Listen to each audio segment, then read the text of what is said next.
అందరికీ నమస్కారం అండి. నా పేరు Vijay Nagaberu. Thanks a lot మన రెస్పెక్ట్ సినిమా అనే ఛానల్‌ని ఇంతగా ఆదరిస్తున్న ప్రతి ఒక్కరికి చాలా చాలా thanks. Again came back with one more casting requirement అండి. Wanted male and female actors for romantic web series అని అంటున్నారు. సో, ఫీమేల్ వచ్చేసి 20-40 సంవత్సరాల లోపు ఉండాలి. ఏ లొకేషన్ నుండి అయినా పర్లేదు అని అంటున్నారు. మెయిల్ వచ్చేసి 20-40 సంవత్సరాల లోపు వాళ్ళు ఉండాలి. కంపల్సరీ విశాఖపట్నం వాళ్ళు మాత్రమే అయ్యి ఉండాలి అని అంటున్నారు. షూట్ లొకేషన్ వచ్చేసి విశాఖపట్నంలో ఉంటుందంట. సో, వీళ్ళ కాంటాక్ట్ డీటెయిల్స్ నేను మీకు చెప్తాను. దానికంటే ముందు నేను మీకు ప్రీవియస్ వీడియోలో ప్రామిస్ చేశాను కదా! ఏమని ఆహ్, మా నేను పనిచేసిన కొన్ని సినిమాలకి సంబంధించిన డైరెక్టర్లు కావచ్చు, ప్రొడ్యూసర్లు కావచ్చు, ఎలాంటి మెచ్యూరిటీతోటి ఉన్నారు అనేది నేను మీకు వివరించి చెప్తాను అని అన్నాను కదా! ఇప్పుడు నేను సినిమా చేసి 'కిడ్నాప్' అని ఒక సినిమా చేశాను. దానికి యాక్చువల్‌గా మేము మొదలైనప్పుడు 'కథ మొదలైంది' అనేది సినిమా పేరు. సో, దాంట్లో ఏంటి అంటే, ఆ కథ మొదలైంది నేను స్టార్ట్ చేయడానికి ముందు, దానికి కో డైరెక్టర్‌గా ఎవరైతే పనిచేశారో Raman Goud alias Ramu, very good friend of mine. ఆయన దానికంటే ముందు ఆయనతోటి ఒక సినిమా చేశారు. 'చంటబ్బాయి' అనే సినిమా పేరు. ఆ 'చంటబ్బాయి' అనే సినిమాకి నేనే డైలాగులు రాశాను. బట్ అదెందుకో గాని మెటీరియలైజ్ అవ్వలేదు కొన్ని కారణాల వల్ల. ఆ తర్వాత ఒక 3, 4 సినిమాలు నేను రాశాను. అవి కొన్ని కారణాల వల్ల అవి ప్రాపర్‌గా మెటీరియలైజ్ అవ్వలేదు. ఇప్పుడు మెటీరియలైజ్ అవ్వలేకపోవడానికి ప్రధాన కారణం ఏంటి? మెటీరియలైజ్‌లు మనం రాసిన కథలు ఎందుకు మెటీరియలైజ్ అవ్వవు అనేది మీకు నెక్స్ట్ వీడియోలో వివరంగా చెప్పే ఒక ప్రయత్నం అయితే చేస్తాను. ఈ వీడియో లెంత్ పెరగకుండా ఉండటం కోసం ఇప్పుడు రాము ఉన్నాడు. రాము ఏం చేశాడు, నేను రాసే రైటింగ్ అనేది విపరీతంగా నచ్చి ఈ 'కిడ్నాప్' అనే సినిమాకి తను కో డైరెక్టర్‌గా చేస్తూ రాజమౌళి గారి దగ్గర చీఫ్ అసోసియేట్‌గా చేసిన సాయి అనే ఒక అబ్బాయి డైరెక్టర్‌గా పెట్టుకొని ఆ 'కిడ్నాప్' అనే ఒక సినిమాకి డైలాగులు రాసాం. బట్ అది ఆల్మోస్ట్ షూట్ అయిపోయింది. అంటే అది ఒక 30-40% షూట్ అయిపోయిన తర్వాత director it's not my cup of tea అనుకోని ఆయన ఆ ప్రాజెక్ట్‌ని వదిలేసుకొని బయటికెళ్ళిపోయారు. బయటికెళ్ళిపోయిన తర్వాత ఆ ప్రొడ్యూసర్‌లు ఏమన్నారు అంటే, "విజయ్ గారు మీరు చేయొచ్చు కదా డైరెక్షన్" అన్నారు.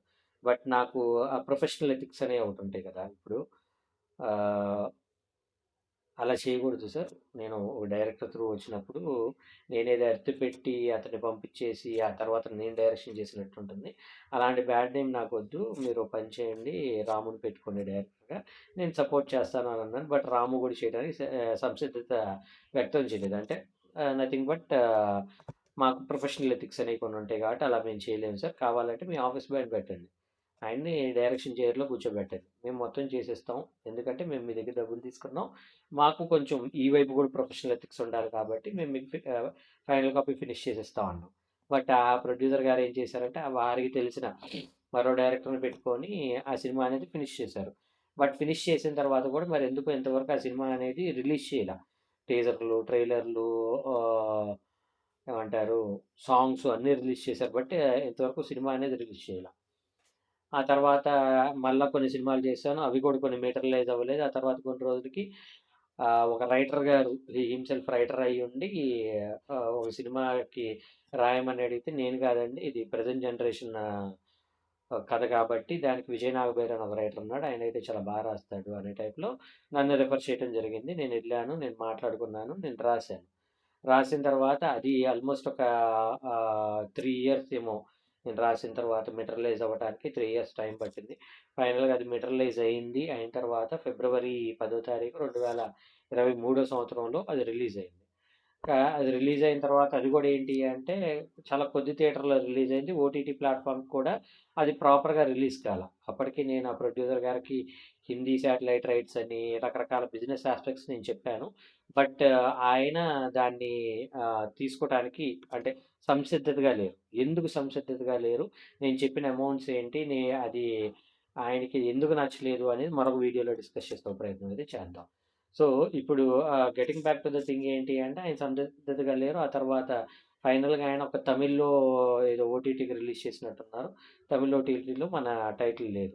ఇప్పుడు దీనికి నేను తెలుగు ఆహ్, రిలీజ్ అయింది కాబట్టి సార్ నాకు ఆ కాపీ ఇస్తారా? నేను తీసుకెళ్ళి రైటర్స్ అసోసియేషన్‌లో సబ్మిట్ చేసుకోవాలి. సో దట్ నాకు అది ఒక ఇది కింద ఉంటది. నాకు కాపీ ఇస్తారా అని అడిగాను.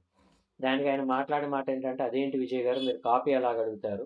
మీరు ఆ కాపీ తీసుకొని ఏదైనా అమ్మేసుకుంటే" అంటే ఈ మాట అనలేదు గానీ, అలాగనుకున్నాడేమో అనేది నా డౌట్.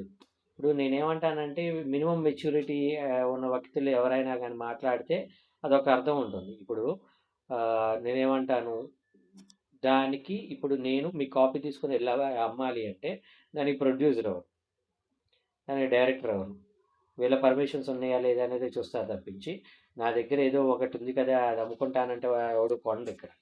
ఆ మెచ్యూరిటీ ఆయనకి లేదు. సరే ఇప్పుడు ఆయనతోటి నేను ఆర్గ్యూ చేసో లేదంటే ఆయనకి మెచ్యూరిటీ ఇచ్చే ఒక ఇదిలో నన్ను నేను మానసికంగా హింసించుకోవడం అదంతా నాకు నచ్చదు కాబట్టి నేను ఆయనకి ఇంకేం చెప్పలా. ఇప్పుడు వాళ్ళ మెచ్యూరిటీ అది. వాళ్ళని మనం ఎందుకు తప్పు పట్టాలి లేదంటే తక్కువ చేయాలి అనేది నా మెంటాలిటీ. అలాగే నేను గోస్ట్ వర్షన్ రైటర్ కూడా అంతే. వాళ్ళు టైటిల్ ఇస్తాను అంటే గ్రేట్. కొంతమంది ఏంటంటే టైటిల్ ఇవ్వంగానే డబ్బులు ఇస్తా ఉంటారు. కొంతమంది టైటిల్ ఇస్తాం కానీ డబ్బులు ఇవ్వమంటారు. ఇంకొంతమంది ఉంటారు. వాళ్ళు ఎలా ఉంటారంటే మరీ అరాచకం అనమాట. నేను టైటిల్ ఇస్తున్నాను కదా!